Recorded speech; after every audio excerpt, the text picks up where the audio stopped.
Thanks for tuning in to the HR Uprising podcast. I'm your host, Lucinda. The HR Uprising is focused on helping forward-thinking people professionals deliver real lasting value in their organisations. I'm a chartered psychologist, speaker and trainer, and recently authored the best-selling business book, How to Be a Change Superhero. My day job is founder and CEO of software and training business Actus. This gives me the opportunity to work with other businesses like yours. We are focused on building a better workplace for people wherever they are located, with the help of our performance, learning and talent management software and our training and consultancy services. Every week on the podcast, I will be covering different topics and challenges, joined by relevant experts and real-life people professionals. Thank you so much for tuning in. I really hope you enjoy and get value from this week's episode.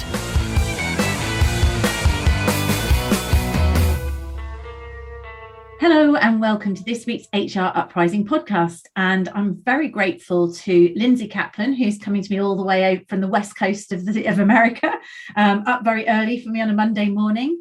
Lindsey runs her own business, The Gathering Effect, and she is, well, a very interesting background. I'll get you to explain a little bit in the background. You are, an organisational psychologist, so we share that, but you're a script writer, is that correct before? And so what we're going to talk about today, as your business name suggests, The Gathering Effect, is really how, if we are having gatherings, and I thought this is particularly pertinent as we're starting to open up, hopefully, and see each other more face to face, how we make sure that they have maximum impact. So I think that's what you're about, is to help us make sure that when we do go to all that effort of getting together, make sure that we get value out of them. So Lindsey, over to you. Do you want to introduce a little bit about your background and what you do? Sure, Lucinda, and thanks for having me. Nice to see you. My name is Lindsey, and I'm a screenwriter turned organizational psychologist. And what I do is I help companies script their change efforts for the effect that they want. So yes, my master's degree is in organizational psychology, but a long time ago, I started my career in Hollywood as a comedy writer. I was interested in developing characters on a page and realized I wanted to develop people in real life and then develop organizations. But I used some of those very same observation and empathy and sort of storytelling skills to help people script how they bring change to people so that it sticks. And as we'll talk about, gathering is one of the main tools that people use in order to introduce change and bring change to their organization. Yeah, I guess that's the thing, isn't it? So we sometimes feel like we get together just for the sake of it, but actually people have got very used to having being quite time efficient, and maybe they're not going to want to necessarily just have time together once the novelty wears off, unless we can see there's great purpose in it. So how do we, or is there a planning, is there a sort of structure that we need to go through if we want to maximize the value from these gatherings? Sure. And as you said, I think if the pandemic taught us anything, it's that we now have a higher bar for gathering. We want to gather, but we want it to be worth our time, whether it's in person or virtual.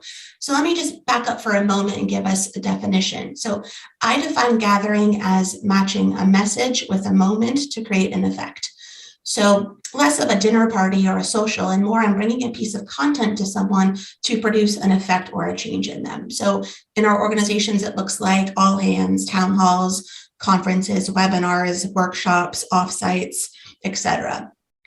And I found that this is the most common tool we use for change in companies, but it actually, like a hammer, can produce many different effects, right, with one tool. And so there's 4 effects that we can create. And part of what I help organizations do from the start is define that effect that they want. And so there's 4 effects, and we'll just go through them quickly. The first is to help people comply, so to take an action. The second is to inform, so to help information be internalized. The third is to entertain, so to bring about a sense of delight. And the fourth is to engage, and that's to generate new thinking, buy-in, ownership, potentially some behavior change. And oftentimes I find the first piece of coaching I give people is to clearly define the effect that you want, because that determines how you should create the gathering. I guess you sometimes are going to have multiple. I'm just thinking, so we just had a meeting, first face-to-face meeting for ages this morning, and I think probably it was about informing and engaging. So, wanting to share some information, but also get people to, contribute and feel engaged. Is that what you mean by that, or is that am I interpreting it differently? Yeah, that's correct. I think it's tempting to want to have more than one effect. And as I tell people, it's also tempting to go to a buffet and want all of the food. But really, I think you can only stomach a little bit of it. And same thing for our employees. If we're not clear on the effect that we want and what we need from our employees, they won't be clear either. And so much of this work is enhancing clarity for people and how we communicate. So for example, if you want to inform and engage, it's potentially that you really just want to engage. But if you're doing a meeting or a town hall where there's separate effects, I say separate those effects into different components of your meeting. So be clear, this is the informing section and this is the engaging section, just so it's not muddled for folks. Yeah, absolutely. And you're talking about, I guess change is one thing, but is it mainly change? Are there other purposes where you'd be thinking about how that message is going to be? Because I can see sometimes with change in particular, that is, again, quite a lot of informing, quite often telling people the reasons for it, how it's going to impact them. Well, to me, every gathering is a change effort. Gathering to me is a symptom of how we bring change to people in our organization. It's really a skill of effective change management. And because it's the tool that we rely on the most, it's the tool that I help people understand first. And if we understand how to gather well, then we can also understand how to bring change to people. And so I found in my research over the last 15 years that the same characteristics that make a gathering stick also make change stick. And so that's why, to me, those are synonymous. I think that's actually quite a helpful insight, actually, thinking if we are going to get people together, what is the purpose of it? So what is the change? Even if it's a short term, it doesn't have to be a massive change, but what are they going to do differently in this month than otherwise? So I think that's quite a nice way of doing it. So you're saying certain things help them to stick. Do you want to tell us a little bit about what works then? Sure. So the first step is to define the effect. And once we've got that, then we'll understand how to craft the gathering or how to script the gathering or the change effort. And to me, this is all a communication skill at the end of the day. But if you think about all the gatherings that we've been a part of, they tend to fall on a spectrum. And I'll explain my model briefly to your listeners. So there's two spectrums. On one spectrum is push and pull. So is the gathering being done at me, push, or is it being done with me, pull? How active or how passive am I, the employee, in the experience? And then on the other spectrum, there's one size fits all and personalized. One size fits all, it's made for everyone. Personalized, it's made for me. So if I'm riding the ride at Disneyland, is it the same ride no matter who's in line, or is it personalized for me in that one experience? So once I understand those spectrums, then I can sort of plot my gathering along those to understand the effect it's currently having on our employees, what we need to do differently. And oftentimes I found that people think that their gathering is pull and personalized, which is what leads to engagement, but really it's being received as push and one size fits all, which leads to compliance. And so the key coaching I give people, whether it's HR leaders or business leaders, is how to adjust their gathering along those spectrums to get the different effect that they want. And that's, you see, as soon as you explained those, I thought, yeah, well, obviously everyone wants pull and personalized, right? So how do you help leaders to realize when they think that they're doing it pull and personalized? What would be a sort of, if I was reflecting on something I've done and I think, oh yes, I was open and listening and things, how would I recognize that actually it was much more push and passive or one size fits all? Yeah, that's a great question. Let me just take one step back. I think you said, well, everyone wants pull and personalized. I think that may be true, but oftentimes that can lead to change fatigue in our companies because not every change effort needs engagement. So for example, if I'm rolling out a new performance management system or a new HRIS, I don't really need people to have buy-in and ownership. I just need them to comply and to put their information in a system, right? So that's why defining the effect is so important, so that we can save the gathering effort, save the time and resources and energy for the change efforts that really require engagement. So just wanted to clarify. And actually, that's a very valid point. We always feel like we've got to engage on everything, and then it takes forever, doesn't it, to achieve anything as well, if it's everything done by committee. Sometimes when we work with organizations and everyone's making a decision on everything, you think, well, some of these are no-brainer choices. Let's just simplify it. But do you think that the argument back, I suppose, would be that people will resist that change potentially if they think it's being dictated to them? How do you get around that? We know as effective change leaders that ownership leads to commitment, involvement leads towards commitment, which is one of the tenets of a pull and personalized gathering. But again, not every change requires that sort of engaged level. I found, again, through my work with clients, that oftentimes employees just want to be told what to do. They just really want that clarity. And sometimes that compliance or informing is truly enough. And if we leave it too sort of open and opaque, people don't know what's expected of them, and then they might get even more frustrated. Yeah. So I think that's an interesting point, but also the culture that we're in may dictate what's possible. So, for example, I worked with a company recently who wanted to launch their new values, and though they really wanted engagement, the culture itself could really only handle compliance because that was where the culture was at. So, yes, we want engagement there, but there are certain forces that keep us from getting there. And sometimes just taking one step forward is enough. Your question around if we are receiving or getting pushed in one size fits all, how do we know that it's not engaging? Yeah. So one mistake I often see is that people confuse reaction with results. So if we are, finishing a gathering and we see people are clapping or they say that was great, it doesn't mean too much because those smile sheets actually don't tell us if anything's going to be different afterwards. They just tell us sort of the initial reaction. Yeah, so happy it's over. Exactly. Yeah. So one thing I have people look for is how active or how passive are people in the experience. So if folks are not participating, if they're not engaging, if they're falling asleep, if they're not contributing in the chat, if they don't have questions, if they don't have follow-up, I think that's a key signifier. But oftentimes part of the challenge is that leaders don't really realize that the way in which we bring change to people actually affects the experience much more than just what we share. Yeah. So I think that's some really useful thoughts there in terms of sometimes think about the culture as if it's a compliance culture. Are they actually, it's all very well wanting people to engage, but if they don't really, being realistic about the level of engagement you might do. Also thinking about levels of energy and when it's needed to be push or pull, because you can't do everything through pull or personalize. It's not practical. Sometimes actually one size fits all and get on and focus your energy where to go.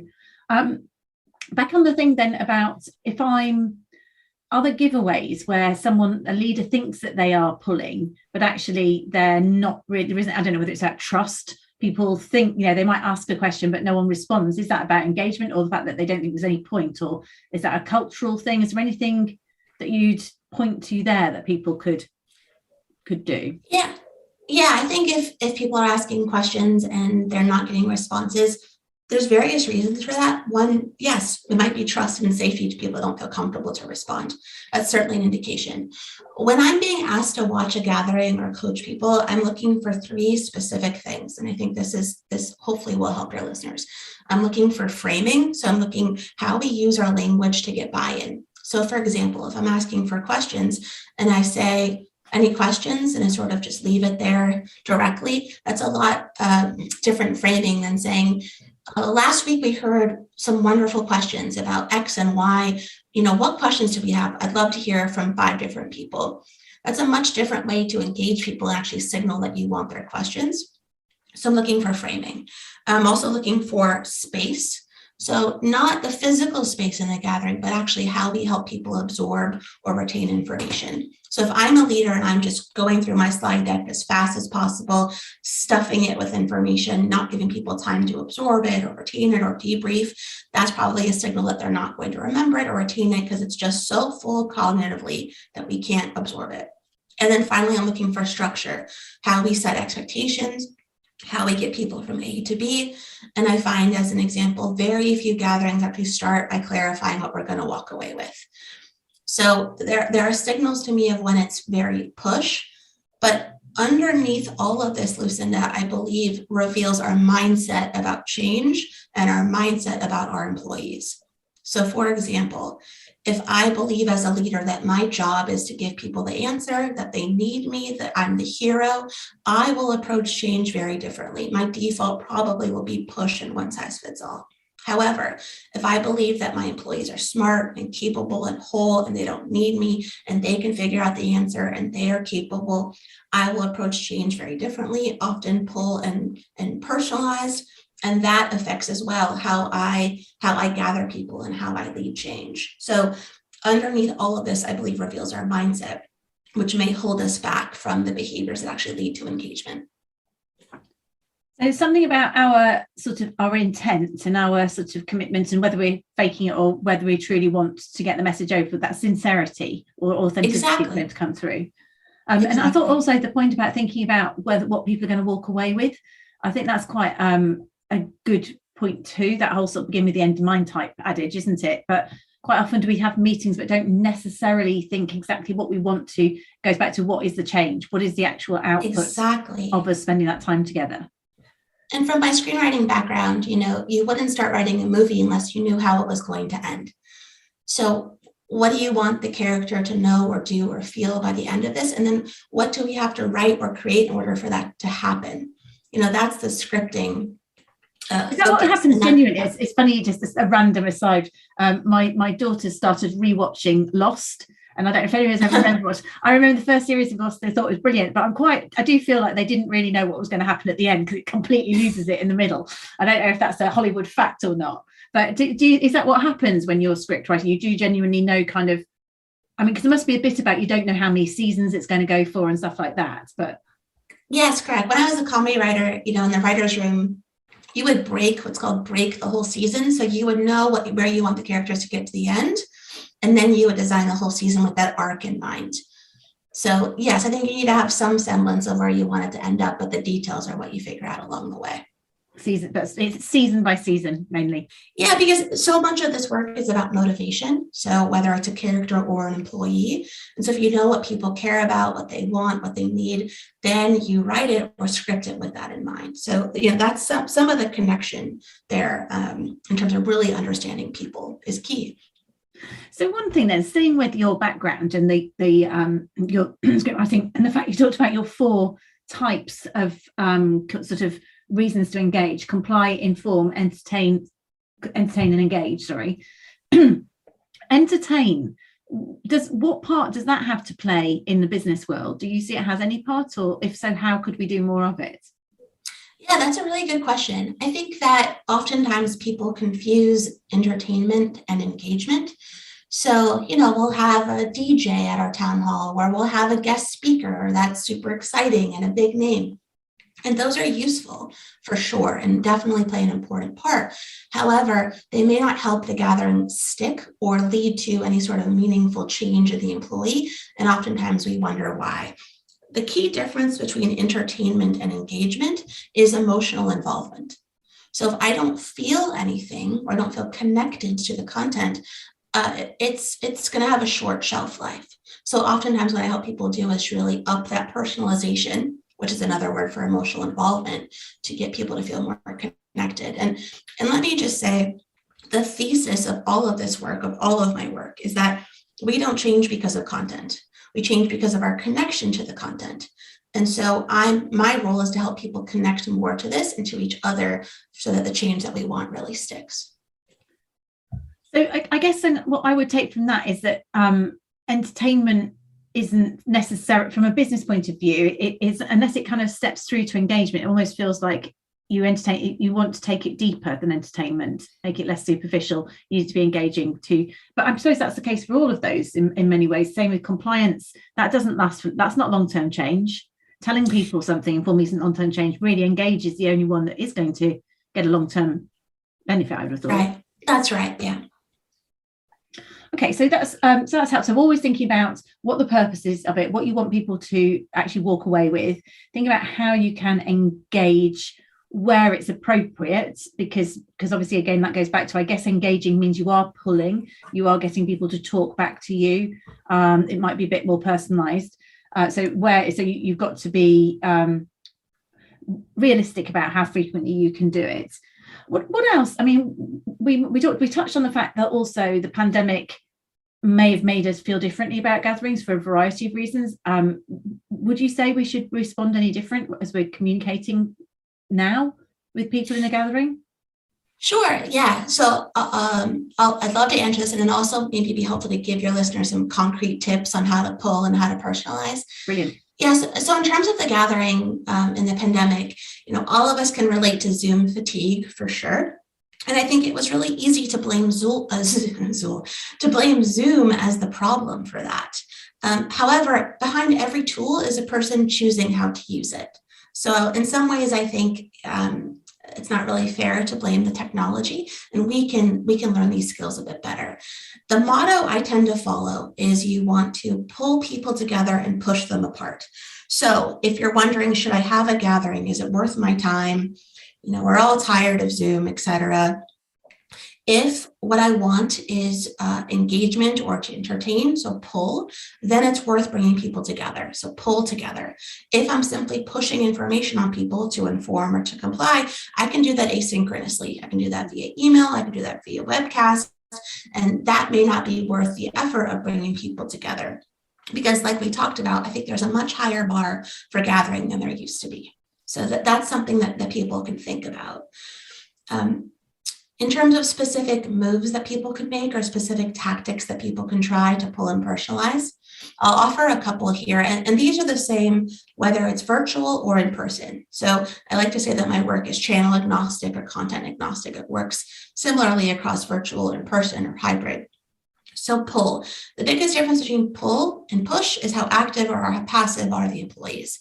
So one way to make people more active is to give people a role from the beginning. So for example, you may put something on the screen before people start that says, hey, as we go along today, think about your answer to this question, or think about what you know about this topic already, or, up their status and ask for feedback as you go. So show people something unfinished, tell them that you want their thinking, because that makes people feel seen and that they're important and relevant to the gathering. So in terms of personalized, one way to really help people feel connected with the material, help it feel that it's made about them, is to give them time to digest it. So you can take a break at a content-heavy section, put a question on the screen, ask people to write down or think through their answers to one or two questions, or to talk with a neighbor or talk with a friend. You can also have the group create something together, like a shared artifact, even if it's as a word cloud or something that actually engages them and has them feel like they're a part of the gathering, that you need them, is really useful as well. So those are a couple things that we can do, but ultimately the information should be relevant to them and important to them. And even if someone does a talk or a gathering 100 times, you can make a couple of choices that help people connect to the material more. Okay, so that's really helpful there in terms of, that's get how practical ways in which you can get people to get involved, and whether it's critiquing it, so thinking about if it's relevant in the first place, but then taking it to the next level, which I just think is quite different from, it's more like my background's training, it's a bit more like training in some ways, working out how to get people interacting rather than just downloading data at people, to people, isn't it? Exactly. And sorry, my background is learning and development as well. That's where I spend most of my time. So I do bring an adult learning bent to this. And the whole intent is to bring the information closer to people so it's relevant and applicable and personal, versus just this sort of one-way information dump, which we know doesn't tend to work and doesn't tend to stick. So I guess I know we've kind of gone back on this point. I'm wondering whether, so when we might be trying to engage people, but we're not having success with people, or for whatever reason they don't appear to want to, and I think it does depend on culture and otherwise, any other tips as to how you can sort of really genuinely pull people to open up, or things that, or HR, that again, let's think with HR might be, we might not be delivering the message, but we might be coaching others to deliver the message, trying to make sure that it's not just a download. Any other sort of broader tips for this audience that you'd suggest? Sure. So if it's helpful, one thing I say a lot is I don't coach the content, I coach the conditions, because effective change management is all about the conditions that we're creating to help someone feel or be moved or be changed, etc. So oftentimes when we're having that gap, as you described, it's because the conditions are not right for change. So one thing I suggest people do all the time is to clarify what's at stake for people. So we may know as leaders what's at stake for us in the change, but do we know what's at stake for our employees, what they actually care about? That's a huge gap. So from my screenwriting background, if we don't know what's at stake for our characters, we're not going to connect with them. We're not going to follow their journey. We're not invested or interested. So clarifying what's at stake is super important. So, for example, when we're rolling out a new performance management system, what's at stake for employees? It's not about the system or the tool, it's about what it means for them. And oftentimes what that means is transparency in terms of what they're being reviewed on and what success looks like. So that's what's at stake for them. They want to succeed. So we need to just name that. And then I would say, a couple other things. Oftentimes when we roll out these gatherings, we tend to forget that our employees are adults. And so we can, I think, do better to up their sense of agency and choice. And so give them choice, have them select between one or two options, find a way to sort of give them ownership of the gathering and sort of choose where they want to go, and help people have a sense of skin in the game too. So how can you give them ownership as you go? Yeah, I think that's what we need more and more, don't we, in terms of this as well. The whole sort of, with a hybrid workplace, you need people to take ownership to be able to drive things forward, and to be part of the journey, even co-creating it with you. So I suppose you can, and engaging them maybe to deliver some of the message or help reword some of the message. So I think that's quite a useful set of a little bit of thinking for us there. So thinking that everything potentially is a change, thinking of, do we know what it is, the type of message that we are delivering? We talked about pushing and pulling, personalizing versus one size fits all.